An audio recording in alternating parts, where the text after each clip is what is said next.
김천택의 시조네요. 자, 먼저 해석을 한번 해봅시다. 백구야, 말 물어보자. 고전 시조 같은 경우는 이거 소리 나는 대로 썼기 때문에 우리도 소리 나는 대로 해서 표기법을 좀 정리해주면 좋아요. 백구라고 하는 소재는 갈매기, 갈매기를 우리가 백구라고 얘기를 하죠. 네.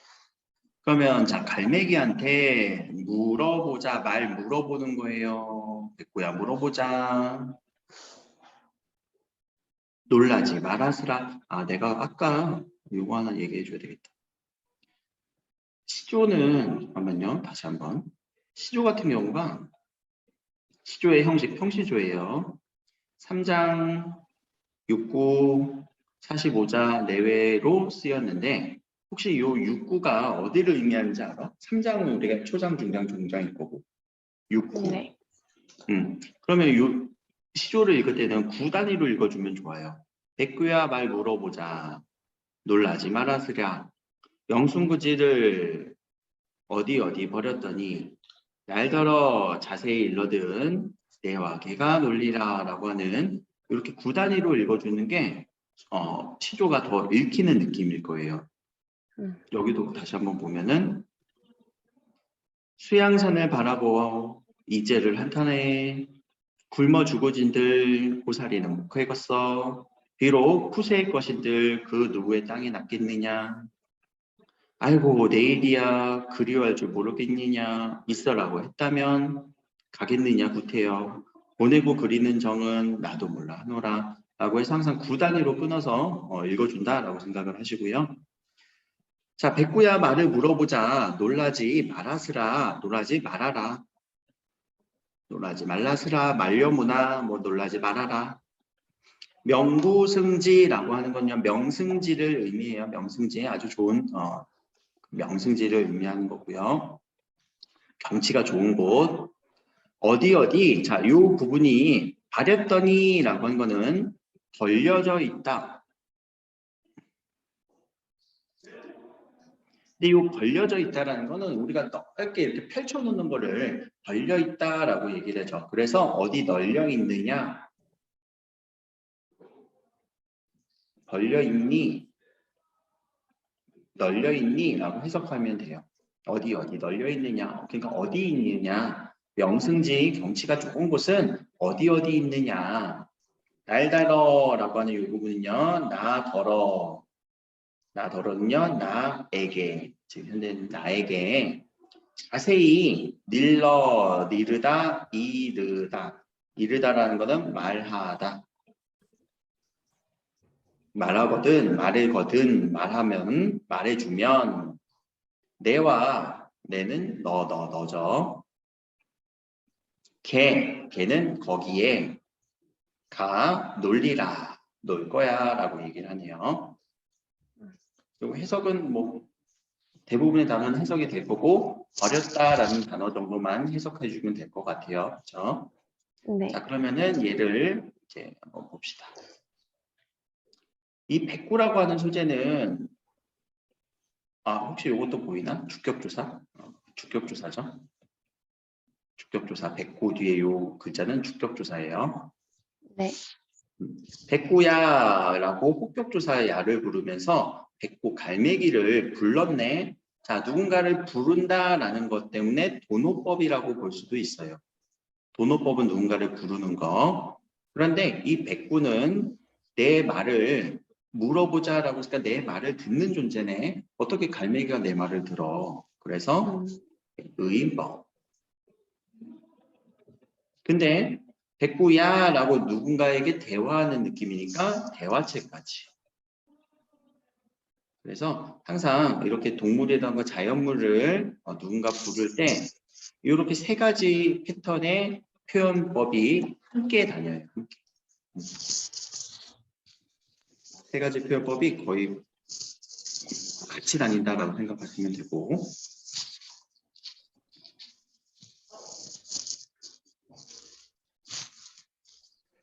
자, 물어보자, 놀라지 말아라 라고 얘기를 하고 있고요. 명승지를 어디 버려 있느냐, 어디 있느냐, 너 나에게 좀 알려다오 라고 얘기를 하고, 그러면 자, 이 명승지라고 하는 부분은요, 진짜 경치가 좋은 곳이자 라고 얘기를 하는, 그렇게 해석하기보다 속세를 벗어난 곳, 속세가 아닌, 그렇죠?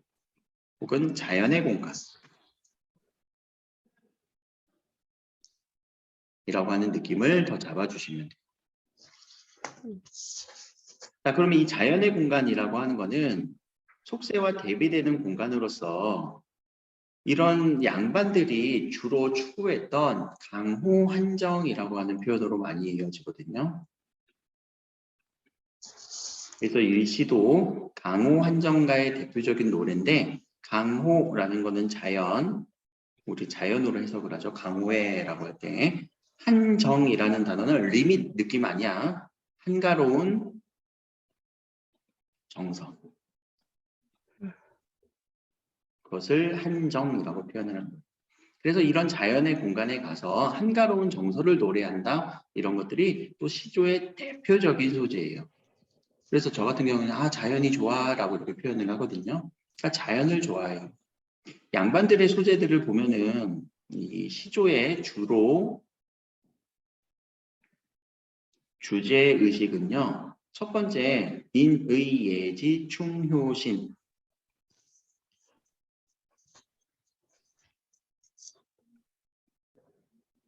인자함, 의로움, 예의를 다하고 지혜롭고 충효를 다하고 효도를 다하고 신의를 지키는 유교적 덕목을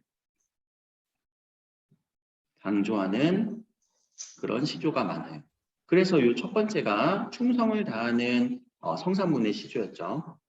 두 번째 시조가 사랑에 대한 감정을 이야기하는 황진이의 시조가 지금 여기에 들어갔죠. 세 번째 패턴이 이런 강호한정, 자연을 좋아하는, 자연 속에 있고 싶은 그런 강호한정가의 주제가 아주 시조의 대표적인 주제예요.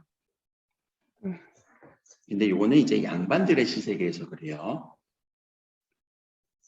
양반들은 주로 이렇게 얘기를 하고요. 서민들의 시세계는 요 밑에 있는 요 부분에서 다시 한번 정리를 할게요. 네.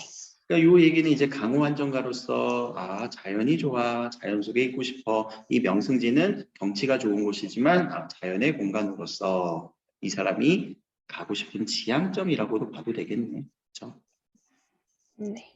바라는 이상적인 공간이라고 얘기를 해도 괜찮을 것 같고, 날더러 자세히 일러주면 거기로 갈 거야. 그리고 너와 함께 할 거야. 라고 얘기를 했네요. 자, 그러면 여기서 이 구조에서 이 백구가 하는 역할은 이 명승지를 알려주는 인도자의 역할이죠. 인도자의 역할로서 인도하는 존재예요. 근데 또 거기와 함께 가서 놀리라 라고 얘기를 하는 거죠. 그리고 그럼 함께 한다라는 거는 얘도 이제 자연물이잖아요. 자연 속에 있는 이 자연물과의 동화가 될 수 있게끔 해주는 역할을 해주고 있어요.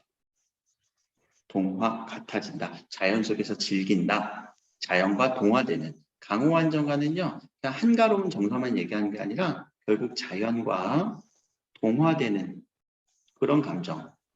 우리 한자성어로 무라일체.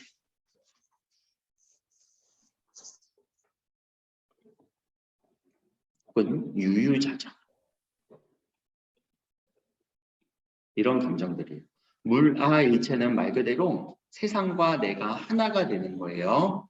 유유자적한 건요, 한가로운 정서예요. 유유하다라는 거는요, 놀다 한가롭게 놀고 있는 모습.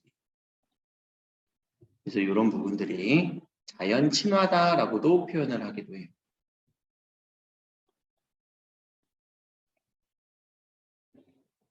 자연 속에 살고 싶어 라고 하는 이런 마음들을 되게 어려운 말로 이런 식으로 막 꼬아서 내기도 해. 그러니까 이 내용은 별거 아니거든. 갈매기야 나한테 알려줘. 그럼 내가 그쪽 가서 너랑 같이 살게. 이 내용인데 이거를 다양한 관점에서 백구가 하는 역할, 뭐 자연과 동화되는 역할, 그리고 이 자연과 동화되는 것은 모라일체다, 유유자적한 한가로운 정서까지도 표현이다, 자연을 친화하는 모습이다라고 상당히 해석이 많이 붙어요. 그렇죠? 네. 명승지는 어떠한 의미냐? 아니 뭐 경치 좋은 곳 아니에요? 아니야, 자연의 공간이야, 속세와 대비되는 곳이야, 지향점이야, 막 이런 식으로. 그래서 항상 우리는 이 시를 읽고 나서 그 내용이 무엇인지 해석 플러스 이런 다양한 의미들을 정리해 주셔야 된다라는 거. 그게 이제 시조를 공부하는 일반적인 패턴이 되어야 돼요. 그냥 내용만 알면은 조금 어려울 수도 있다라는 거. 그럼 이 마음은 왜 이런 마음이 들었을까? 현실은 그러지 못하니까. 그렇지? 현실은 속세에 있는 거죠. 그래서 이런 시들을 많이 쓰기도 해요. 현실에서 벗어나려고 하는. 그럼 이 시의 주제는 뭐라고 정리하면 되느냐? 그냥 자연 속에서 살고 싶어요 라는 거지. 자연과 하나 되고 싶어. 이런 내용으로 정리해 주시면 되겠네요. 표현법은 아까 얘기했던 거 이런 것들이 다 표현법이네. 이런 것들이 다 표현법이고, 그리고 요 백구의 기능, 백구의 기능이라고 하는 것은 시어의 혹은 소재의 의미, 기능에서 물어볼 수 있는 부분, 또 명승지에 대해서도 자연의 공간이라고 하는 시어의 소재, 의미, 기능을 물어볼 수 있다. 그러니까 백구, 명승지 정리해 주시면 될 것 같아요. 자, 그리고 이런 태도를 또 하나만 더 정리하자. 풍류적이라고 얘기도 해요. 풍류를 즐기다. 풍류라고 하는 거는요, 바람 풍자긴 한데 이 바람을 즐기다라는 거는 아주 바쁜 거 없어. 이 사람들 양반들은 바쁘면 안 돼. 막 뛰어다닐 수도 없어. 그래서 즐거움, 흥취, 흥겨움 이런 것들을 풍류적이다라고 얘기해요. 그래서 이런 패턴의 시들은 자연에 대한 시들이 상당히 많이 나올 가능성이 크다라는 거. 강호 환정가에 대해서 연결될 가능성이 높아요. 네. 이 안에서 물어보기도 하지만 이와 같은 태도, 자연 속에서 살고 싶은 그런 태도들을 나타낸 시조를 고르세요라고 할 때는 뭔가 자연 속에 있는 소재들 그쪽으로 가고 싶음, 아우 즐거워 이런 감정들을 찾아주시면 될 것 같아요.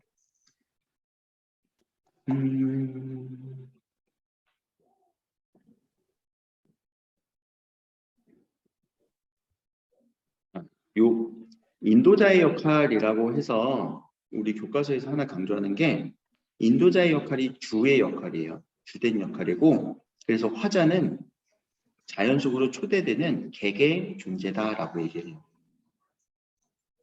객체. 자연 속으로 초대되는 객체의 존재다. 요게 요시의 또 특징이기도 해요.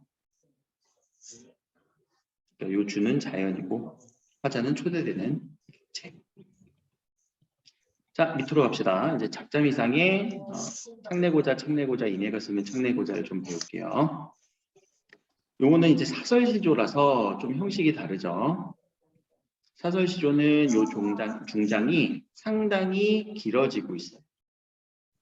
그 외에는 3장 6구 45자 이내로 비슷하게 형식을 갖고 있었죠. 그러면 이 사설시조에서 해석이 안 되는 부분들은 거의 없을 거예요. 창내고자 내 가슴에 창내고 싶어. 뚝딱 박아서 내 가슴에 창을 내고 싶어. 이따금 답답할 때면 여다져, 열고 다져, 우리가 열어볼까 하노라라고 하는 내용으로 해석하시면 되고요. 고모장지, 세살장지, 들장지, 열장지라고 할 때 이 장지라고 하는 단어가 뭐냐면요. 방문이에요, 방문. 네, 옛날 그 방문인데, 잠깐만, 이것도 내가 찾아봤는데,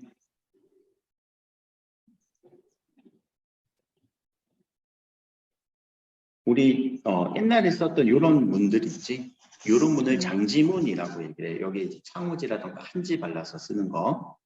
그리고 여기 수돌저기, 암돌적기도 나왔지. 수돌저기, 암돌적기가 무슨 단어냐? 이런 거예요. 경첩 느낌. 지금 우리가 문에 이렇게 연결해주는 경첩이에요. 그러니까 별거 아니야. 배목걸쇠는 또 뭔지도 보이지? 그냥 문 고는 걸쇠. 음.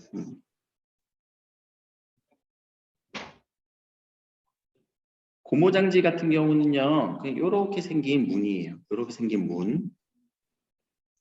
이런 문을 고무장지라고 하고, 새살이라고 할 때 이 새자가 가느다란, 요 살이 가느다란 문. 이렇게 두껍게 한 문이 아니라 가느다란 문이 이렇게 있나 봐. 요 새자가 가느다란 새자인데 우리 언제 쓰냐면 세발 낙지. 낙지의 발이 몇 개라고? 낙지 발이? 아니야. 낙지 발은 8개. 근데 낙지 발이 8개인데 낙지 발 8개지 문어과니까.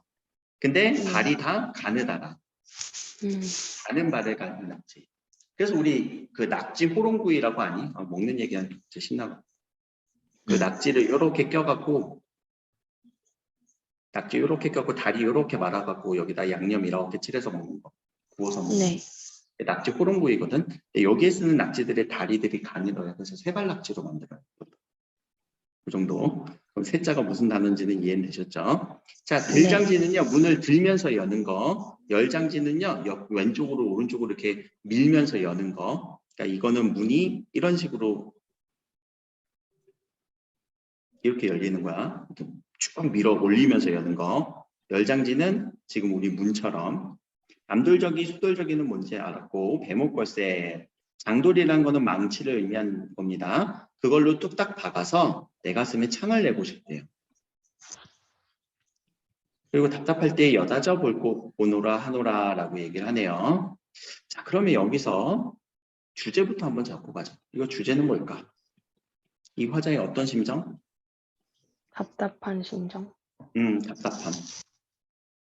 왜 답답하다고 했잖아. 그렇죠? 그럼 답답함을 계속 갖고 싶대? 아니, 답답함을 벗어나고 싶다.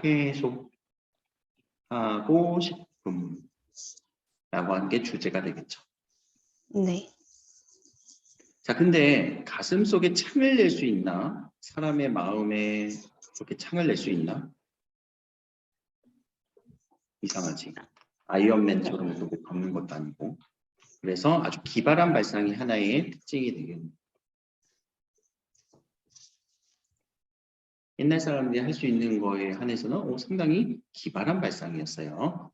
자, 그리고 우리는 이런 부분들이 보면 아주 일반적 소재들이 쓰이죠. 네. 흔히 볼 수 있는 일반적 소재들의 쓰임으로써 이런 것들이 우리한테 웃음기를 유발하기도 해요. 그러면 웃음기가 유발하는 시는 이런 답답함을 해소하고 싶은 뭔가 약간의 안쓰러움과 결합돼서 해학적이다라고 표현을 해요. 웃음기를 유발하는 혹은 이런 답답함에 약간 불쌍한 마음까지도 연결되면 해학적이다라고 표현을 하기도 해요. 자, 창내고자, 이내 가슴에 창내고자 반복법이 쓰였네. 자, 반복법의 그럼 쓰임에서 두 가지 리듬감, 운율 형성, 그리고 의미 강조. 그러면 창내고자 어떤 의미를 갖고 싶어요? 답답함을 해소하고 싶다라고 하는 의미가 강조되고 있죠. 네. 그리고 이런 구조가 A, B, A 구조라고 되어 해요. 이런 운율은. 리듬감. 그래서 이 운율과 연결되는 다른 시들은 청산별곡이 나올 가능성이 높아요. 살얼이랐다. 청산의 살얼이랐다. 대표적인 청산별곡 AAB의 구조. 살얼이랐다. 청산의 살얼이랐다. 가시리도 나와요. 가시리도 AAB죠. 가시리 있고 날 버리고 가시리 있고 이런 구조로 연결될 가능성이 하나 농후합니다. 이따금 요 하자가 몹시예요. 몹시 답답할 때면 열고 닫아볼까 하노라. 자, 그리고 여기서 계속 뭐 하고 있어? 열거법을 이용해서, 열거법도 뭐 강조의 의미이긴 한데 여기서는 일반적 소재를 사용해서 웃음기를 내기 위한 열거법이라고 좀 보면은 괜찮을 것 같아요. 네. 그럼 이 사설시조의 이제 우리가 주제의식을 좀 보면은 형시조는 아니고 이제 사설시조. 사설이라는 의미가 뭘까? 사설. 시조인데 사설시조래. 작자 이상이고. 이거는 우리 평민이 있었기 때문에 모르는 거지. 네. 사설의 의미가 뭘까? 사설. 사설. 공설운동장, 사설기관 그런 거 아니에요. 이때 사설은요. 사는 개인, 설은 이야기. 그냥 개인적인 이야기를 쭉 펼쳐놓는 게 사설. 그래서 형식적인 측면으로 보통 얘기를 해요. 개인적 이야기, 평민들이 개인적 이야기를 할 때 양반들이 하는 것처럼 이런 식으로 딱딱딱딱 이 형식을 지켜가면서 얘기할 수가 없으니까 그냥 길게 늘어뜨리는 이야기를 사설시조라고 합니다. 그러니까 양반들의 이야기가 아닌 평민들의 이야기에서 주로 나타나고요. 그냥 평민들의 개인적인 이야기를 쭉 길게 늘어뜨려놓으면서. 그러니까 이럴 때는 한자어도 별로 안 써요. 왜 평민들은 한자어 쓸 줄 몰랐으니까. 그렇죠? 그리고 감정이 직설적이에요. 양반들의 차이가 보이지. 양반들은 직접적으로 표현 안 해.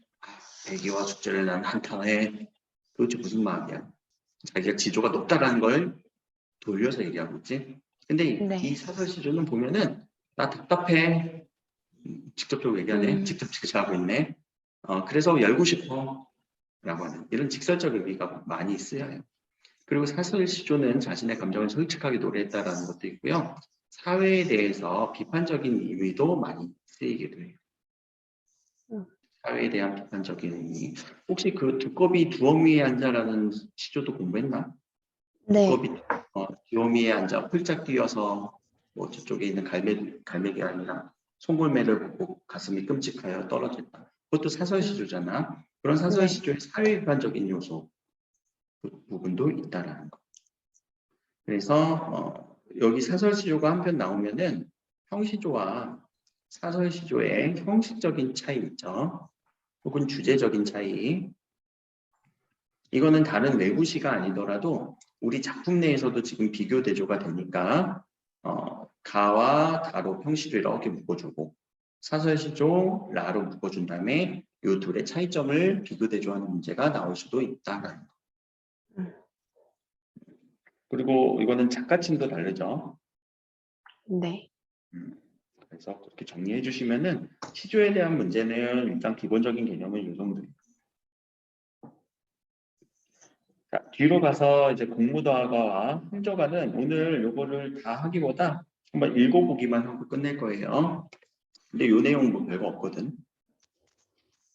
요 설명은 다음 시간에 더 집중적으로 할 거고 오늘은 잠깐 읽어보기만 하고 끝낼게요. 요 황조와 공무더하가는 고대가요라고 얘기를 해요.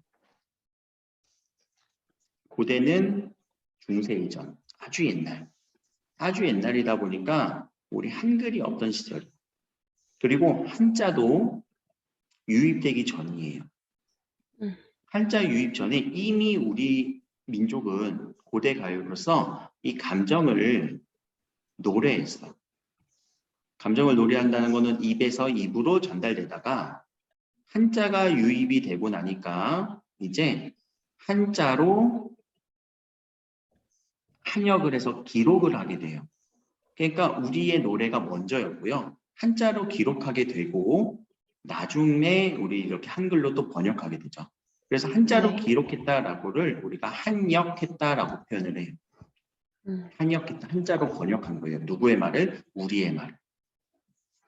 우리는 표기수단이 없었으니까. 그래서 한역했다라는 표현을 쓰고요. 그래서 이렇게 한자로 쓰이게 돼요. 근데 이거는 우리의 말이에요. 그렇죠? 한시랑 달라요. 한시는 한문으로 된 시고 한역은 한자로 번역한 거예요. 그래서 한시는 되게 정형시예요. 정형적이에요. 요거는. 근데 이렇게 한역된 거는요. 정형시라고 보기엔 좀 어려울 수 있어요. 근데 보면은 네 글자밖에 안 쓰였으니까 이거는 네 글자로 맞춰준 거 아니에요? 라고 하는데 한자로 기록하는 그 수단이 한문을 따르기 때문에 우리 한자와 한문의 차이 알고 있니? 한자와 한문의 차이. 똑같은 거 같지? 네. 요거 한자는 글자예요. 한문은요, 문장이에요. 그러면은 이건 한자로 쓴 문장 구조. 그럼 요 관계는 비슷해. 우리 한글. 이건 글자잖아. 근데 우리 국어는 국어식 문장 구조가 있잖아. 요 관계야. 그러니까 한자라는 글자를 통해서 한문으로 쓴 게 아니기도 해. 그러니까 우리말을 그냥 번역한 거이기도 해요.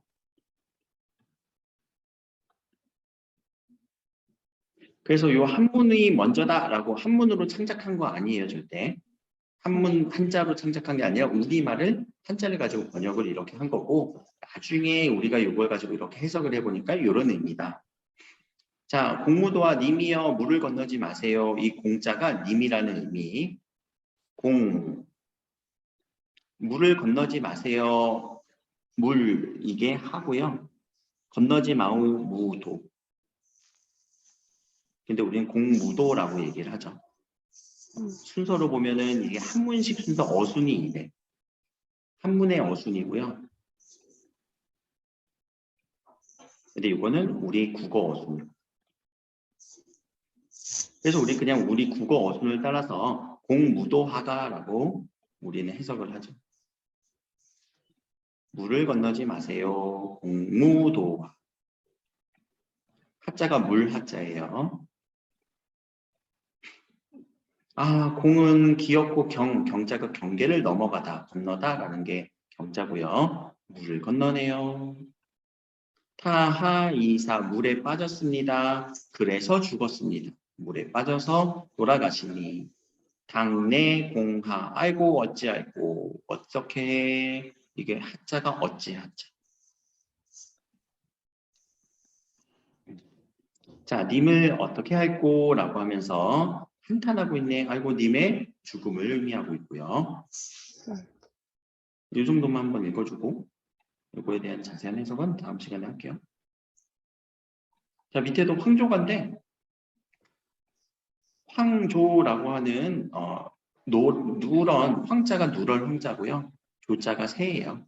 노란 새를 보면서 노래한 시인데 황조 펄펄하는 저 꾀꼬리의 모습, 노란 새가 꾀꼬리의 그런 모습이었나 봐. 그래서 편편이라는 거는 펄펄 나는 의태어의 모습으로 쓴 거고요. 저 꾀꼬리를 보면서 암수가 서로 다정해요. 근데 나의 몸은 외롭고요. 그 누구와 함께 돌아갈 거라고 하는 이런 시조가 아니라 이 시들은 그럼 독립적으로 이렇게 창작이 됐냐? 그건 아니고요. 옛날에는 이런 배경설화 속에 들어가 있는 노래로서 존재를 해요. 이런 옛날 노래, 고대가요는 우리가 고대가요의 책이 따로 있어서 그런 게 아니라 삼국유사 혹은 삼국사기에서 전해지는 그런 이야기거든요. 근데 이 삼국유사, 삼국사기도요, 고려시대 쓰인 거야, 사실. 그러니까 뭐 고조선 시대의 이런 내용들을 정확하게 알기는 농후하지, 그렇죠? 네. 그래서 이런 고려시대 쓰였던 이야기 속에 들어가 있는 노래다. 이런 이야기 속에 들어가 있는 노래다. 그래서 이 부분에 대한 이야기는 한번 읽어보시고 이 시에 대한 작품 해설은 다음 시간에 앞에 부분이 있는 거 제가 문제를 좀 다음 주 월요일 날 내일 오시면은 풀 수 있게끔 드리고 그리고 같이 하면서 병행해서 같이 하도록 할게요. 오늘은 일단 네. 여기까지.